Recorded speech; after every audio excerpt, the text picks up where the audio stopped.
Bonsoir. On arrive dès qu'on a pu. On avait beaucoup d'obligations avec les télés. Donc, on va donner la première question. On est avec Didier Deschamps. La première question à Philippe Sansfourche de RTL. Faut ouvrir le micro, Philippe.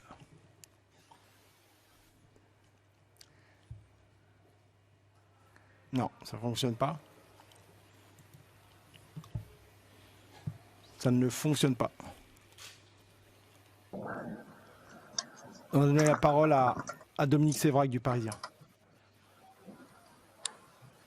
Oui, bonsoir Didier. Bonsoir. Vous m'entendez ? Oui. Oui, bonsoir Didier. Bonsoir Didier. Il y a eu ce premier match abouti contre l'Allemagne et puis après, rien ne s'est passé comme prévu, des blessés, des buts encaissés. Est-ce que justement rien ne s'est passé comme prévu dans cet Euro pour vous ? Écoutez, ça n'a pas été simple. On a bien débuté, bien évidemment, ce qui nous a permis de nous qualifier pour ce 8e. Après, c'était une autre compétition. Donc aujourd'hui, face à une belle équipe suisse qui nous a mis en difficulté en première mi-temps, on a rectifié le tir pour arriver à ce 3-1. Et puis voilà, à 10 minutes de la fin, pourtant... L'équipe de France a l'habitude d'avoir cette solidité et le fait de prendre ce deuxième but nous a amené un peu de fébrilité qui a relancé le match. S'il y a des regrets à avoir, c'est là, oui, à 10 minutes de la fin, de ne pas avoir mieux géré cet avantage de 2 buts. Mais malgré ça, on a poussé jusqu'au bout, dans les prolongations aussi. On a eu les dernières occasions et puis voilà, après séance de tir au but, ça reste une séance de tir au but. Ça fait mal, mais il faut l'accepter. C'est ça aussi le foot parfois, même si on se retrouvait très souvent du bon côté. Ce soir, il y a beaucoup de tristesse, bien évidemment, dans l'ensemble du groupe. Loïc Tanzi de RMC. Oui, bonjour Didier. Comment expliquer justement cette première période ? On n'a pas du tout reconnu vos joueurs. Comment vous l'expliquez ? Écoutez, l'expliquer, c'est que la Suisse nous a mis en grande difficulté et nous, on était en retard, des décalages, donc liés probablement au système. Et à partir de là, je fais en sorte de remédier à ça et d'avoir une deuxième mi-temps qui correspond plus à ce que on a l'habitude de faire et on avait fait ce qu'il fallait, les joueurs avaient fait ce qu'il fallait pour jusqu'à mener 3-1. Malheureusement après, vous savez ce qui s'est passé. Antoine Maignan de l'AFP. Oui, bonjour Didier. Kylian Mbappé termine l'Euro sans avoir marqué et avec cet échec au tir au but. Qu'est-ce qui lui a manqué et puis qu'est-ce que cette compétition va lui apporter ou doit lui apporter pour la suite ? Ça apportera à tout le monde. Après, Kylian, évidemment, il était entendu. Même s'il n'a pas marqué de but, il a été souvent décisif dans les buts qu'on a marqués. Il prend la responsabilité de tirer le penalty. Voilà, c'est pas... personne ne lui en veut. Vous savez, on s'est parlé avec les joueurs, on sait très bien la force de ce groupe, l'unité, la solidarité. On a connu des moments merveilleux ensemble. Voilà, aujourd'hui, il faut l'accepter, ça fait mal. Il y a beaucoup de tristesse, mais c'est que malgré tout, on n'a pas tout bien fait. On a fait de très très bonnes choses, mais si on s'arrête aujourd'hui, c'est qu'on ne mérite pas plus. Et ce championnat d'Europe est très difficile. Évidemment, il y a des impondérables aussi, mais ce n'est pas des excuses. Et aujourd'hui, voilà, on fait partie de ceux qui rentrent à la maison comme le vice-champion du monde et le dernier champion d'Europe. Donc, il faut l'accepter. Ça fait mal, mais il faut l'accepter. Jean-François Pérez, Europe 1. Bonsoir Didier. Bonsoir. On a été surpris par la virulence des échanges entre Kingsley Coman et le docteur de l'équipe de France dans un premier temps. Et puis avec vous, ensuite, on vous a vu parler, ça avait l'air assez énergique. Qu'est-ce qu'il s'est exactement passé entre Kingsley Coman et vous ce soir ? Merci. Écoutez, c'est un joueur qui a ressenti un problème musculaire à la cuisse qui, voilà, il veut continuer malgré tout et en sachant que ça va être difficile. Donc voilà, c'est pas tout de vouloir continuer, mais c'est être en capacité. Malheureusement, même s'il avait cette volonté, voilà, 2 minutes après, il se rend compte que c'était pas possible, parce que si c'est sur une cheville ou une articulation à chaud, ça va, mais sur un truc musculaire, donc voilà, à partir du moment où il veut, il y tient. Je l'ai poussé jusqu'au bout pour savoir s'il pouvait le faire. Malheureusement, ça n'a pas été le cas. Baptiste Després du Figaro. Bonsoir Didier. Bonsoir. Tu as donné l'impression d'être à la recherche de la bonne formule depuis le début de l'Euro sans jamais l'avoir trouvée. Comment t'expliques un petit peu ces atermoiements? Et est-ce que cette fin difficile remet en question ton avenir à la tête de l'équipe de France ou pas du tout? Écoutez,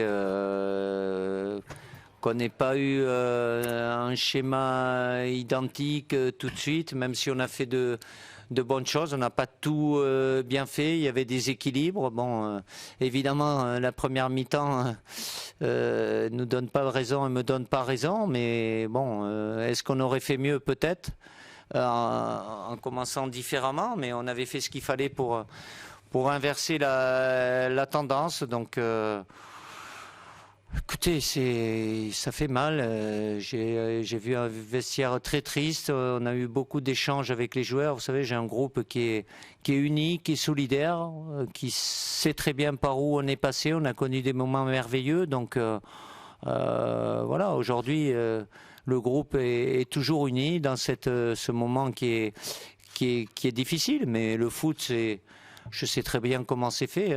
Quand l'équipe de France gagne, c'est avant tout le mérite aux joueurs. Et quand ça se passe moins bien, c'est ma responsabilité. Mais je l'assume. Il n'y a pas de problème là-dessus. Je suis avec les joueurs sont avec moi. Donc c'est un moment pénible, même si ça reste du football. Mais on avait l'envie, l'ambition, la force aussi de poursuivre. Mais malheureusement, ça s'arrête là. Il faut l'accepter. Nicolas, le gardien de Sud-Ouest. Oui, bonjour Didier. Oui. Vous avez perdu votre solidité défensive depuis le match contre l'Allemagne. Comment vous l'expliquez? Est-ce que c'est des méformes individuelles ou est-ce que c'est collectivement où vous avez un peu perdu le fil? Et la deuxième chose, c'est clairement, est-ce qu'il y a eu de la suffisance à 3-1? Je pense aussi à ce dernier ballon perdu dans les arrêts de jeu. Non, c'est pas de la suffisance. C'est notre point fort, c'était cette solidité. On l'a eu malgré tout, notamment sur le premier match où il fallait l'avoir. Après, il y a beaucoup de scénarios dans tous les matchs où ça va un peu par l'intensité. Et forcément, si on a été moins solide, c'est un ensemble de choses, avec des impondérables aussi. Donc, d'habitude, oui, l'équipe de France a cette solidité-là. On a eu ce deuxième but des Suisses qui nous a rendu un peu plus fébriles, et forcément s'ils ont marqué, c'est qu'on a fait des erreurs aussi, même si sur les prolongations il y avait cette force et cette envie. On a eu les meilleures dernières occasions, mais bon, il faut l'accepter. Le scénario est cruel au pénalty, mais s'il y a des regrets à avoir, c'est évidemment de ne pas avoir tenu le bon fil à la 80e alors qu'on avait fait ce qu'il fallait, qu'on menait 3-1. Maël Moisan du Télégramme. Bonsoir Didier. Bonsoir. Vous m'entendez? Oui. Une question par rapport à... vous avez parlé de Kingsley Coman et de sa blessure. L'équipe de France était particulièrement touchée par les blessures et notamment musculaires pendant cet Euro. Comment l'expliquer? Est-ce que c'est la saison qui a été longue? Est-ce que c'est la chaleur? Ou alors est-ce que tout simplement la préparation? Qu'est-ce qui s'est passé? Non, la préparation, après, vous vous rendiez bien compte que contre l'Allemagne, on a été. C'est vrai que contre la Hongrie, ça a été très pénible, mais pour l'ensemble du groupe. Contre le Portugal, on a mieux fini qu'eux, mais évidemment, les joueurs sont très, très sollicités. Donc on a allégé la charge qui était prévue. Et puis malgré tout... oui, après chaque équipe a eu ses propres difficultés. Regardez hier aussi l'équipe de Belgique, elle a eu 2 blessés. Il y a beaucoup de blessés parce qu'en fin de saison, plus avec nous les températures caniculaires qu'on a eues, les organismes sont plus sollicités. Donc il n'y a pas que des blessures musculaires. Il y a eu des chocs aussi,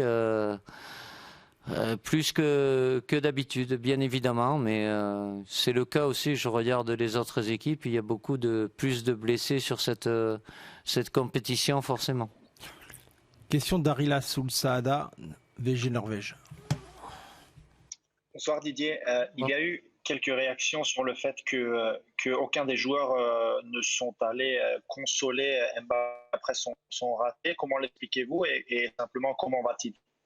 Non, écoutez, tout le groupe est uni. Dans le vestiaire, il n'y a pas la faute à l'un plus qu'à l'autre. Voilà, sur la déception, évidemment, Kylian assume sa responsabilité. Il se sent coupable, mais il n'a pas à l'être. Voilà, il pouvait marquer et nous qualifier aussi. Ceux qui vont tirer, c'est forcément une responsabilité. Donc, il n'y a pas le moindre souci là-dessus. J'ai un groupe uni et solidaire.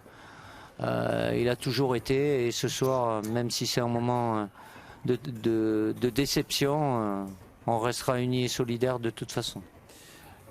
Loïc Tanzi de RMC. Oui, Didier, on a vu à la fin des 90 minutes, vous avez beaucoup discuté avec Pogba, notamment après le troisième but. Qu'est-ce qui s'est passé? On a vu un peu énervé en revenant sur le banc de touche. Il a fallu un peu le canaliser.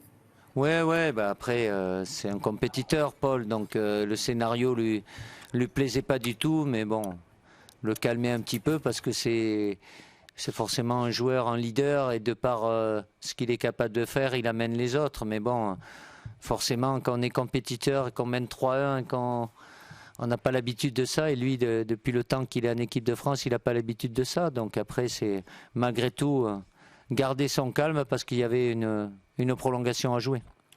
On va prendre une dernière question avec Mathieu Rollinger de SoFoot. Oui, bonjour Didier, je voulais vous demander... Un petit peu plus fort, s'il te plaît, Mathieu.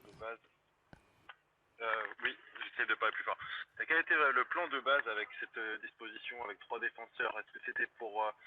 vous avez quoi en tête à ce moment-là, quand vous avez mis ça? Est-ce que c'était un moyen de compenser l'absence de vos latéraux, ou s'il y avait quelque chose en plus que vous avez repéré dans cette équipe de Suisse?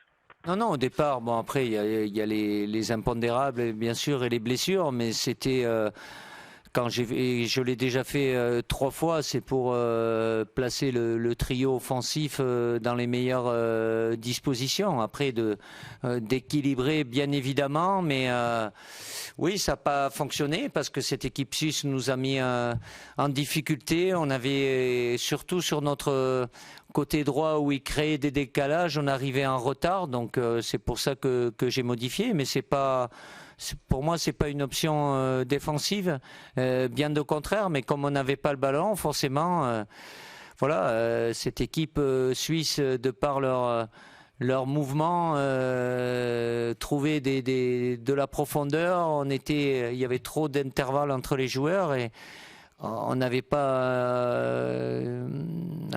une équipe compacte, donc c'est pour ça que j'ai modifié à la mi-temps. Merci Didier. Merci à tous. C'est un bon retour ou une bonne suite de compétition si vous continuez à suivre la compétition pour vos médias. Bonne soirée.